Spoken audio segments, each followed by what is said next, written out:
alone. The ICC statute talks about the person bearing the highest responsibility.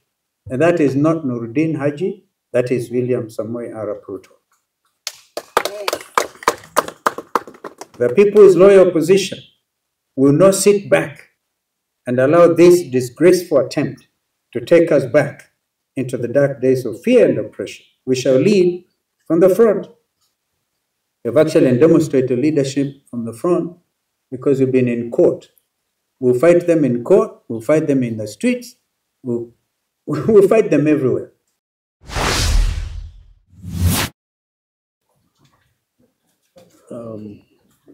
Ladies and gentlemen, I think this is our first major press briefing in the new year. So it is in order for us to wish our media fraternity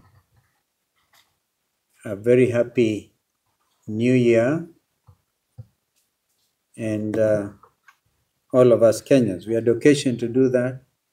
We issued a statement on the 30th of December as our New Year message to the country.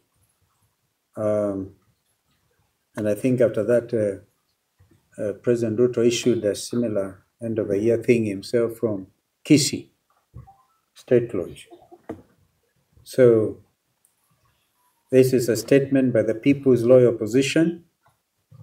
The Honorable Eugene Wamalwa will probably join us at some stage. If he doesn't, he's busy trying to prepare his party's offices, not very far from here. But we have his understanding that we can continue. My brother Jeremiah Kioni, Secretary General of Jubilee, is with us. We also have former Governor Waititu, and we have senators here, as you can see. The Senate Minority Leader, Senator Fukitui and Ombua. We have ranking members like Mheshimiwa member for Dr. Makali from Kitui Central, Senator Maanzo here, Senator Agnes Kavindu, and Mheshimiwa Mule, ranking member, is right here behind me, member for Matungulu, Mheshimiwa Kemilu, member for Kaiti. Where is Mheshimiwa Kemilu? Yeah. Right here. Yeah, I'm taller than him. Mheshimiwa Mawade, member for Embakasi South, and a team of MCAs from there. Mheshimiwa Mwalika. Where is Mheshimiwa Mwalika? That one is tall. It's okay. Member for Kitui Rural. Mheshimiwa, Philip Kisii, as you know, has effectively taken over as the CEO for a coalition. Mheshimiwa Philip Kisii, right there. And we have Speaker Kitui County, I've seen him.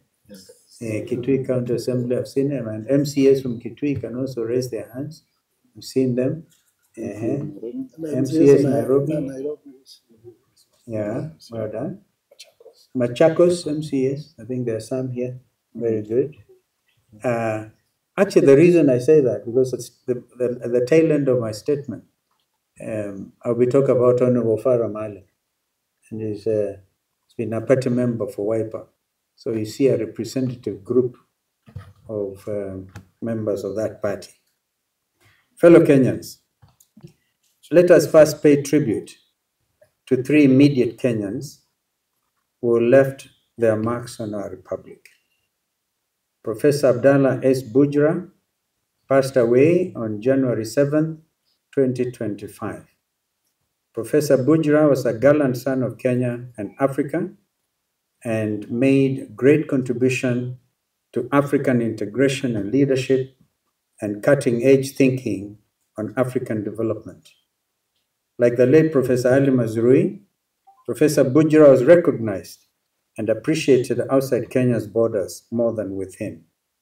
He served the continent as the first full-time executive secretary of the Council for the Development of Economic and Social Research in Africa, one of the premier research institutions in our continent, as well as the Organization of African Union, OAU, as it then was, in various capacities, including as a CEO of the International Panel of Eminent Personalities between 1998 and 2000. He was a founding director of boards of Muturi and Katiba Institute in Kenya. Russian Wara was an incredible writer who sadly passed away this week from a battle with cancer. Her words, printed and written every week in different publications, both home and abroad, left a lasting impression, speaking truth to the heart. Whatever the subject, Russian questioned and demanded accountability. She was one of a kind, and uncompromising and apologetic in Kenya. Yesterday evening, we learned of the passing on of senior counsel, our sister Judy Thongori. Thongori was an accomplished and celebrated family and human rights lawyer in Kenya, the region, and the international stage. Gender equality and equity were her forte. She took on many cases pro bono and contributed to the intellectual input in the constitutional making process. I know the senior bar council have been on this, led by the chairman of senior bar council, Fredo Jambo. And a lot is going in that space in celebrating the life of our sister senior counsel, Judy Thongori. In their honor, let us have a minute silence.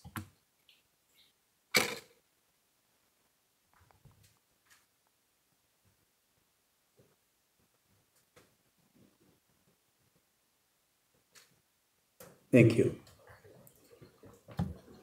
Fellow Kenyans, on Sunday, January the 12th, Public Service Cabinet Secretary Justin Muturi, in a stunning revelation during a press conference, outlined in shocking detail the harrowing tale of his son, Leslie Muturi's abduction on June the 22nd, 2024, while in the company of Embakasi West MP Honorable Mark Mwenje and driver Marangwi Manyara.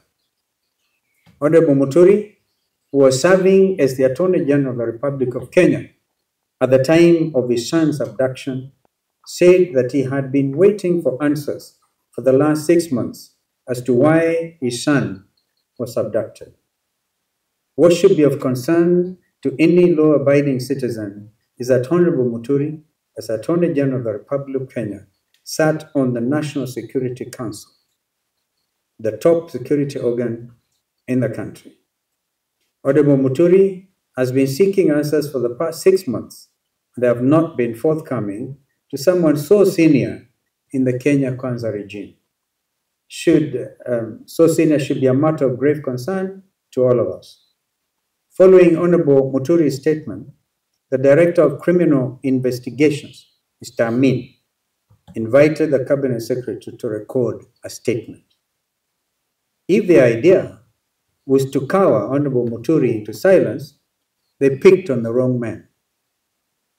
If the bombshell of the Sunday statement was not enough, Honorable Muturi signed the statement, clearly and squarely pointed the blame at the main culprit behind the inhuman abductions.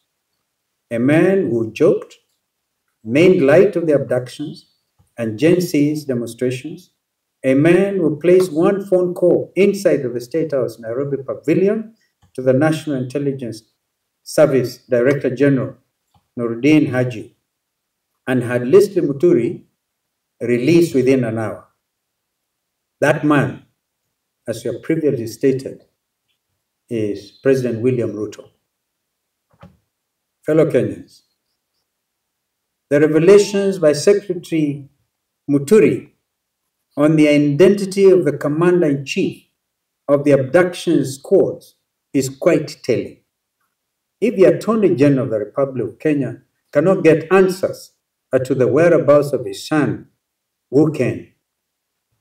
If the Attorney General cannot get his phone calls answered by junior staff, such as the DG of NIS, of the DCI director who can. If the then Interior Cabinet Secretary, Professor Kithure Kindiki, and PS Raymond Omolo are furnished with lies by their juniors, what is the state of the Kenya Kwanza regime? Fellow Kenyans, the Kenya Kwanza regime has established command and control structures outside of the Constitution of the Republic of Kenya, carrying out illegal and criminal activities against Kenyans. We have actually since established that some headquarters of this abduction squad was somewhere near Ruaraka. As we have previously stated, William Ruto is a commander-in-chief of the abduction squads. This has been clearly demonstrated by his own public pronouncements on the abductions, as well as those of his conceited cronies in government. Kenyans and the international community should read between the lines. Mr. Ruto and his lieutenants' chest thumping over 2 weeks ago in Bungoma was not only a gross violation of Mr. Ruto's oath of office, it also bore all the hallmarks of a dictatorship and a crude attempt to instill fear in Kenyans by subduing them into silence. Mr. Ruto's dictatorship, which now kidnaps and tortures people in underground prisons, must be considered as a renegade criminal enterprise. And this in accordance with the ICC's Rome Statute. And for the avoidance of doubt, the Director General of NSIS could not be held responsible alone. The ICC statute talks about the person bearing the highest responsibility. And that is not Noordin Haji, that is William Samoei Arap Ruto. The People's Loyal Opposition will not sit back and allow this disgraceful attempt to take us back into the dark days of fear and oppression. We shall lead from the front. We've actually demonstrated leadership from the front because we've been in court. We'll fight them in court, we'll fight them in the streets, we'll fight them everywhere. We demand that Mr. Ruto respects Kenyans and the oath of office he has sworn to preserve under Kenya's Constitution 2010. We also demand the immediate release of the remaining abductees. We actually have a date on the 27th with the Inspector General of Police, Mr. Kanja, before Justice Bahati Namui. And they know what the ruling was by Justice Bahati. If they will not show up on the 27th, he will cite, convict, and sentence on the spot. So nobody is above the law. Not even Director General Kanja or Director DCI, Mr. Amin. If Ruto refuses to respect and enforce Kenya's constitution and laws, the solution is straightforward. He should resign. And the world is changing. Just today or yesterday, a sitting president of the Republic of South Korea was arrested in State House. We celebrate this kind of development because people must be held to account. This is what the Gen Zs have been advocating for. Meanwhile, let Mr. Ruto and all others who perpetrate violent crimes against Kenyans know that they will not go unpunished. On the Independent Electoral Boundaries Commission, IBC, we have been very clear and consistent and followed the law at all times. Those who are barriers to the establishment of the IBC selection panel are puppets of Mr. Ruto. They bear the highest responsibility in the current constitutional crisis and an attempt to pre-rig the 2027 general elections. We will not allow that to happen. And I'll ask my brother Kioni to respond to some of the remarks by some of these renegades who can even say they know how to manufacture presidents is beyond 24 years. These renegades must be called out. Lastly, for avoidance of doubt, Honorable Farah Maalim, who until now has been Wiper Democratic Party's deputy leader, stands expelled from the Wiper Democratic Party for violating the Constitution and the rights of Kenyans, and even abusing Kenyan mothers. Thank you, and God bless you. Mheshimiwa Kioni.